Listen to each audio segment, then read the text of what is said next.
नुसतं बाळा बाळा बाळा बाळा चलवतो कुंकडे बोलतो आणि तुम्हाला काय मंत्रिपद मिळतील जातील, तुम्हाला काय मराठ्यांच्यावर भरपूर कमवून बसलात तुम्ही, पण मराठ्यांच्या लेकराच्या अन्नात माती काढू नका. उपसमितीच्या अध्यक्षाला सांगतो, आणखीन सांगतो, तुम्ही ते तसले चुगल्या लावायचं बंद करा. मराठ्यांच्या अंगावर घालायचं का? ओबीसीच्या धर्तीवरती ओबीसींना ज्या योजना आहेत त्या मराठ्यांना का नाही आहेत? बरं आहेत तर किती आहेत? का बंद पडल्यात? किती पडल्यात साठीच्या? हे बघायचं अध्यक्षाचं काम नाही का उपसमितीच्या? सरकारनं त्याच वेळेस सांगितलेलं आहे की सरसकट या राज्यातले महाराष्ट्रभरातले सगळे गुन्हे मागं घेण्यात येतील, म्हणून त्यावेळेस आपण उपोषण सुद्धा मागे घेतलं होतं. सरकारनं दिलेल्या शब्दाप्रमाणे सरकार नक्की मागं घेईल आणि नाही घेतलं तर मी आहे ना, मी सगळे गुन्हे मागं होईपर्यंत मी शांत बसणारच नाही. गुन्हे तर सरसकटच सरकारला मागे घ्यावा लागणार आहे, पण तसा शब्द सुद्धा सरकारनं दिलेला आहे आणि त्यांनी जर घेतलेच नाही तर मी प्रचंड मोठं आंदोलन उभा करून महाराष्ट्रातले सगळे गुन्हे सरसकट मागं घेतल्याशिवाय शांत बसणारच नाहीये. परंतु यातला एक विषय सुद्धा खूप महत्वाचा आहे की गृह मंत्रालयानं देवेंद्र फडणवीस साहेबांना आणि त्या काळात शिंदे साहेबांना दोघांनी पण मला वाटतं जवळपास 1000-1500 गुन्हे होते, त्यापैकी अर्ध्यापेक्षा जास्त हे गुन्हे मागं घेतलेले. एक जर गोष्ट लक्षात घेतली तर सरकार एक गुन्हा सुद्धा साधा मागं घेत नाही, परंतु मी त्यांच्यावरती सातत्यानं आंदोलन करून करून मराठा समाजावरचे अर्ध्यापेक्षाही जास्त गुन्हे मागं घ्यायला लावले. जवळपास 800-850 पेक्षा जास्त गुन्हे वापस घ्यायला लावले. राहिलेले सुद्धा मी सगळे गुन्हे माघारी घ्यायला लावणार आहे. आणि त्यातलं एक असं आहे की काही गुन्हे जवळपास 60-62 गुन्हे जे येतात ते सुद्धा न्यायालयात प्रलंबित येतात आणि ते पण न्यायालयातून सरकारनंच ती मागणी केली की ही गुन्हे मागं घेण्यात यावे. ते सुद्धा 100% मागं होणारच आहे. म्हणजे 80-81 गुन्हे राहिले त्याच्याबद्दलचा विषय विभागीय जी समिती आहे त्यांची, त्या विभागीय समितीनं अहवाल द्यायचा आहे. त्यामुळे विभागीय समितीनं अहवाल दिला की ते पण गुन्हे मागं होणारच आहेत. जरी बातम्या काही अशा जरी आलेल्या असल्या तरीही काय कुणी काय म्हणायचं त्याला, कुणी काय नाराज व्हायची काही गरज नाही, टेन्शन घ्यायची काही गरज नाही. कुणी आपण सरसकट गुन्हे मागं घेणार आहेत हे अंतिम सत्य. मी शांत बसणार पण नाही. सरकारने जरी त्यांच्या शब्दापासून बदलले, देवेंद्र फडणवीस साहेब जरी त्या शब्दापासून बदलले, तर मी त्यांना एकालाही बदलू देणार नाही. या राज्यातले सगळे गुन्हे मागं होणार, त्यामुळे कुणीही काही लोड घ्यायची गरज नाही. मी बघतो हे कसं काय मागं घेत नाहीत ते, मी आहे ना खंबीर, हे कसे मागे घेत नाहीत तर ते बघतोच मी. परंतु जे राहिलेत गुन्हे हेही समाजानं समजून घेणं खूप गरजेचं आहे. त्या गुन्ह्याबाबत विभागीय समितीचा अहवाल सरकारकडे जाणं गरजेचं आहे. तो आणखीन गेलेला नाही मागे घेण्याच्या बाबत. विभागीय समितीने हे गुन्हे मागे घेण्यात यावे असं एकदा सांगितलं की सरकार ते पण मागे घेणार आहे. त्यामुळे गुन्हे कुठलेही राहणार नाहीत आणि सरकारनं पण सांगितलेलं की आम्ही सरसकट गुन्हे मागे घेऊ. आणि याच्यात हे काम करत असताना ही झाली एक बाजू. मी तर सरकारवरती सातत्यानं आंदोलन करून गुन्हे मागे घ्यायला लावणारे, आरक्षण पण सगळं घेणारे, मी काही ठेवणार नाही. परंतु हे होत असताना दुसरी पण एक गोष्ट खूप महत्वाची, जी समिती उपसमिती मराठ्यांसाठी स्थापन झालेली, जी गठीत झालेली, त्या उपसमितीच्या मंत्रिमंडळाच्या अध्यक्षानं, त्या अध्यक्षानं कोण आहेत यांनी सुद्धा मराठा समाजाच्या प्रश्नाकडे लक्ष ठेवलं पाहिजे. थातूर मातूर नुसत्या उपसमितीच्या बैठका घ्यायच्या आणि लोकांना फक्त दिखाऊपणा करायचा, ही जी चाललेली मराठा समाजाबद्दलची अवमानास्पद वागणूक त्या उपसमितीच्या अध्यक्षाकडून चाललेली आहे, ही जरा थांबली पाहिजे. त्यांना एवढी समज पाहिजे की आपण ज्या उपसमितीच्या अध्यक्ष आपली जबाबदारी आहे की मराठा समाजाला न्याय मिळवून देणे. मग तो आरक्षणातला असो, तो गुन्ह्यातला असो, तो साठीतला असो किंवा तो महामंडळातला असो, याच्यासाठी समिती गठीत केलेली. समिती आणि समितीचा अध्यक्ष याच्यासाठी गठीत केलेला नाहीये की ज्या लोकांना याची आवश्यकताच नाहीये अशा लोकांना विशेष निमंत्रण देऊन बोलवायचं आणि त्याच्याशी गप्पा मस्ती मारायच्या.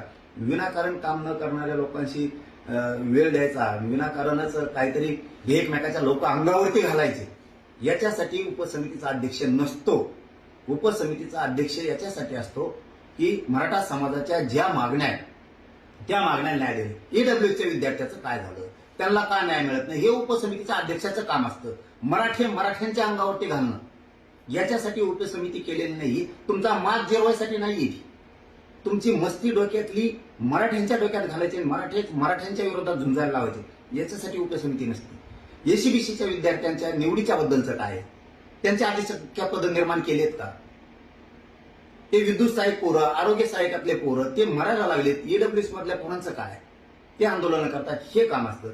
सारथीसाठी किती निधी लागतोय, किती विद्यार्थ्यांना शिष्यवृत्ती मिळाली नाही, हे उपसमितीचं अध्यक्षाचं काम असतं. आणि मग माणसं पाठ थापलीत असते. आम्हाला तर त्यावेळेस खूप वाटलं होतं की खूप चांगला उपसमितीला अध्यक्ष लागलाय. आता मात्र मराठा समाजाच्या लेकराला 100% न्याय मिळणार आहे. परंतु मात्र त्यांनी उलट्या दिशेने उपनायला चालू केले. मराठ्यांच्या अंगावरती घालायची ही चळवळ सुरू केली. म्हणजे तुम्हाला प्रश्न सोडवायचे नाही, पण मराठ्यांच्या अंगावर घालायचे. यांनी तुम्ही कधीच मोठे होणार नाही. तुमच्या डोक्यात काही हवा शिरली असं की मी मराठ्यांचे प्रश्न दाबील, मराठ्यांच्या अंगावरती घालील आणि मग त्यातून आता तुम्ही रडणारच ना. तुम्हाला प्रश्न सोडताय ना तो उपसमितीचा अध्यक्ष झाल्यापासून मराठ्यांचे. मग काय करायचं? तर नुसतं मीडियात कलगी तुरा लावून द्यायचा मराठा. तुम्ही जिंकणार नाही, लक्षात ठेवा. तुम्ही खूप खोल चिखलात चाललात आता. तुमची ही जबाबदारी आहे. सारथीच्या विद्यार्थ्याची कसं काय शिष्यवृत्ती येत नाही? एनएमएसचा विषय काय आहे? किती डिप्लोमा होते, ते का बंद पडले? काय संख्या कमी केली विद्यार्थ्यांची? परदेशात किती विद्यार्थी आहेत, त्यांच्या पैशाचं काय झालं? का ओबीसीच्या धर्तीवरती ओबीसींना ज्या योजना आहेत त्या मराठ्यांना का नाही आहेत? बरं आहेत तर किती आहेत? का बंद पडल्यात, किती पडल्यात सारथीच्या? हे बघायचं अध्यक्षाचं काम नाही का उपसमितीच्या? नुसतेच बोलायचं मराठ्यावर चढून घालायचे. याच्यासाठी उपसमिती नाही अध्यक्ष नेमलेलं तुम्हाला. सारथीला महामंडळाला किती निधी पाहिजे, किती पोरांचे परतावे थांबलेत, एलवाय का बंद आहे, किती पोरं कर्जबाजारी झाले, हे बघायचं काम नाही का तुमचं? का नुसते मराठ्यांच्या अंगावर ते घालायचं? असे बेचाव काम करायसाठी तुम्हाला उपसमितीचा अध्यक्ष नाही केलं. आज मराठा तुमची पाठ थापतात होता. हाच माणूस मराठ्यांना न्याय देऊ शकतो. पण तुम्ही निकामी आहेत. अशी चर्चा मराठ्यात जाऊ देऊ नका. आणखीन सांगतो, तुम्ही ते तसले चुगल्या लावायचं बंद करा. मराठ्याच्या अंगावर घालायचं. किती लोकांना त्रास आहे, महामंडळाच्या पोरांना किती त्रास आहे. अण्णासाहेब पाटील विकास महामंडळ बंद पडू नये. छत्रपती शिवरायांच्या अरबी समुद्रातल्या मार्काचा काय विषय? हे उपसमितीचं काम. प्रमाणपत्र राज्यात किती निघाले? शिंदे समिती काम करते का? आपण गॅजेटचं जे आर काढलाय हैदराबादच्या, त्याच्यानुसार कोणती प्रमाणपत्र अधिकारी देत आहेत का? पोराचे आता जूनमध्ये ऍडमिशन आहेत, त्यांना आता व्हॅलिडिटी लागणार आहेत. त्या व्हॅलिडिटीसाठी काय प्रक्रिया सुरू आहे महाराष्ट्रात? मराठवाड्यासह सगळ्या महाराष्ट्रात काय प्रक्रिया आहे? किती गुन्हे दाखल झालेत महाराष्ट्रात मराठा समाजाच्या लेकरावरती, खोटे गुन्हे? मग ते मागं घ्यायचं, हे उपसमितीचं अध्यक्षाचं काम असतं. नुसतं बाळा चलवतो, कुंकडे बोलतो आणि येड्यात काढायचं काम मराठ्यांना चाललंय. तुमची खूप दिवस असली फसवणूक चालणार नाही. होय, तुम्ही आमचे प्रश्न सोडवा, आम्ही मराठी तुमची पाठ थापू की तुम्ही मराठा समाजाच्या उपसमितीचा अध्यक्ष झाला, आम्ही पाठ थाप. पण मराठ्याच्या अंगावरती सोडायचे, तसं पिसाळ्या कुत्र्यासारखं वागायचं जरा बंद करा. कारण याच्यामुळे माझ्या मराठा समाजाचं वाटलं होणार आहे. तुम्हाला काय मंत्रिपदे मिळतील जातील? तुम्हाला काय मराठ्याच्यावर भरपूर कमवून बसलात तुम्ही. पण मराठ्यांच्या लेकराच्या अन्नात माती घालू नका. उपसमितीच्या अध्यक्षाला सांगतो, मराठ्यांच्या अंगावर सोडून उपसमितीच्या अध्यक्षांनी हे काम नाही करायचं.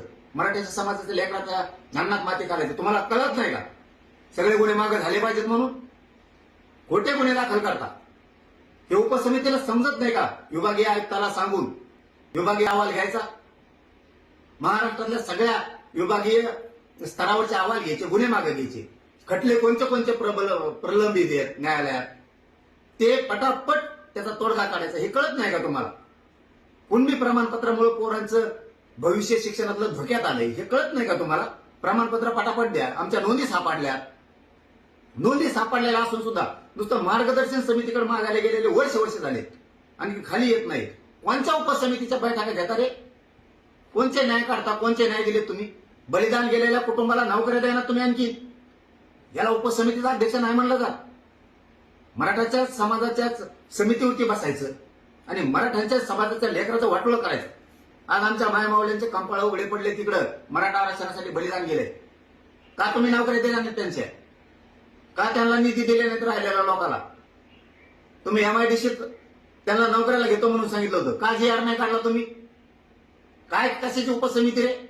मराठ्यात भांडण लावायचं काम करता काय? त्याच्यात छातीबडी टाका तुम्ही. मराठे जर एकदा तुमच्या विरोधात बिथरले ना, उपसमितीचा अध्यक्ष झाला तुम्ही, जरा सुधरा. सातारा संस्थांचा कधी GR काढायचा तुम्हाला? लोकांना काय पागल समजायला लागले तुम्ही. आम्ही तुमचं वेळोवेळी ऐकून घेतो, होला हो करतोय. नाही, विखे पाटील साहेब आले आता मराठ्यांना न्याय देणार. आणि मराठ्यांना बी आशा लागली होती की आता उपसमितीवरती विखे पाटील बसलेत, आपल्याला न्यायच मिळणार. तुम्ही चाललेलं नुसतं पुढच्या वड्यात. आम्ही तुमचं काही ऐकून घेतलं म्हणजे का तुम्ही मराठ्यात वादळ होऊन देणार काय आता? ते पश्चिम महाराष्ट्राला जे का काढला नाही? काय कारण तुमचं जे नाही काढायचा? कोणता मराठा उपसमितीचा अध्यक्ष झाला तुम्ही? मुख्यमंत्र्यांनी ती बरखास्त करून टाकावं. उपसमिती अध्यक्ष नको, अध्यक्ष नको, कुंभी आणि मराठा सेपरेट मंत्रालय स्थापन करा, म्हणजे आमचे प्रश्न मार्गी लागतील. काहीच काम करणार होईल. शिंदे समितीला मुदत वाढ दिली. कुठं शिंदे समिती आली? कोणत्या नोंदी शोधायला लावल्या अधिकाऱ्याला? काय उत्तर देणार उपसमितीच्या अध्यक्षाच्यावरती? उपसमितीच्या अध्यक्षाला फक्त बैठका घेता येतात आणि मराठ्यावर चढून घालता येते. हे कामासाठी आहे का उपसमितीचा अध्यक्ष? गुन्हे मागे घ्यायचे. किती दिवसाची प्रक्रिया सुरू आहे? काय करते उपसमिती?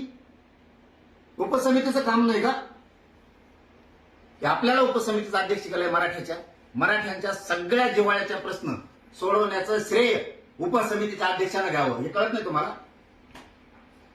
तुम्ही तर यादीत चालला फितुराच्या. काय असं वागता विनाकारण? का मराठ्यांच्या लेकराचं वाटोळ करताय उपसमितीचा अध्यक्ष होऊन तुम्ही? कस काय निर्णय होत नाहीत? का व्हॅलिडिटी मिळत नाहीत? का कुणबी प्रमाणपत्र थांबून धरलेत? अधिकारी तुमच्यापेक्षा मोठे झाले, तुम्ही आम्हाला येणं समजता? तुमच्यापेक्षा मोठे झाले का अधिकारी? करा ना फौजदारी गुन्हे दाखल. जे व्हॅलिडिटी देणार नाही, जो कुणबी प्रमाणपत्र देणार नाही, जो नोंदी शोधत नाही अधिकारी, तुम्ही लेकरांना आमच्या विठीस धरायचं आणि परत म्हणायचं मी मराठ्याचा आहे, मी उपसमितीचा अध्यक्ष आहे. आणि तिकडे मात्र विशेष निमंत्रण देऊन गुलगुलू बोलायचं आणि मराठ्यात वादळ लावून द्यायची. ती पॉवरचा उपयोग तुम्ही गोरगरीब मराठी मोठं करण्यासाठी करायचा सोडून तुम्हाला उपसमितीचा पॉवर आहे तो मराठ्याच्या भांडण लावायसाठी करायला लागलात का तुम्ही? दूधखोळी जनता नाहीये. जरा समजून घ्या. आणखीन तरी सांगतो शहाणे व्हा. आमचे सगळे कुणबी प्रमाणपत्र द्या. आणखीन पण शहाणे व्हा. तुम्हाला मराठ्यात नाव कमायचा चान्स आहे. उपसमितीच्या अध्यक्षाला नाव खराब करून घेऊ नका, डाग लावून जाऊ नका मराठ्याला. सगळे कुणबी प्रमाणपत्र मराठवाड्यासह महाराष्ट्रातले द्यायचे सांगा. व्हॅलिडिटी टोटल द्यायचं सांगा, कारण पोरांचे ऍडमिशन आहेत आता. शिंदे समितीला रेकॉर्ड शोधायचं सांगा. हैदराबाद गॅजेटनुसार मराठवाड्यातल्या मराठ्यांना सगळ्यांना प्रमाणपत्र द्यायचं सांगा. का सांगत नाहीत तुम्ही? सातारा संस्थांचं गॅजेटियरचा JR काढून त्यांना आरक्षण द्या. जे पोरं एसीबीसी पासून ईडब्ल्यूएस पासून निवडी होऊन सुद्धा वंचित राहिलेत त्यांचा प्रश्न निकाली काढा. ते रोज आंदोलन करतायत. हे नाही चालत तुम्हाला. गुन्हे किती आहेत ते गुन्हे सगळे मागे घ्या. पाठ थोपटून घ्या ना मराठ्यांकडून.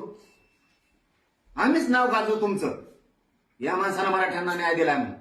मराठ्यात किती गुन्हे झाले? चला घ्या माग. ही उपसमिती शिफारस करायला असती. उपसमिती नुसती दातोडं काढी. भांडणं लावण्यात तुम्हाला मोठे पण वाटतंय का मराठ्यात? हे काम करा ना. हे कुणी करायची? बलिदान गेलेल्या कुटुंबाच्या लेकरं उघड्यावर पडले. त्यांचा निधी द्या, त्याला नोकऱ्या लावा. MIDCचा JR काढा. महावितरणचा काढ म्हणले तुम्ही, तो काढला नाही. मराठ्यांचे पोरं रोज हेलपट्टे मारते. जाय कोर्टात, जाय सरकारकडं आणि यांचे थातूर मातूर उत्तर या 12 दिवशी या 13 दिवशी. ते पोलीस भरतीतले काही पोरांचे तसेच नियुक्त्या पडल्या, काही महावितरण मधल्या पडल्या, आरोग्य विभागातल्या पडल्या, त्या ग्रामविकास खात्यातल्या पडल्या. काही पोरं आरोग्य सेवक आहेत त्यांचे विषय मागे पडले. काय कामं करता रे? सारथीला निधी देत नाहीत. कशी सारथी चालवायची? त्या महामंडळाला निधी देत नाहीत, नुसत्या मंजुऱ्या देत आहे. कसा विषय मागे पडल रे? काय करेल ती MD? काय करेल त्या महामंडळाचा अध्यक्ष? वेटीच धरलं तुम्ही त्या महामंडळाच्या अध्यक्षाला सुद्धा. तुमचं लय दिवस चालून देणार नाही मी. थोडे दिवस मजा बघतो तुम्ही सोडतात काय प्रश्न, मग दाखवतो तुम्हाला. सरकार बी कसं गुन्हे मागे घेत नाही ते बी बघतो मी. तुम्ही कसं काय मागे घेत नाही.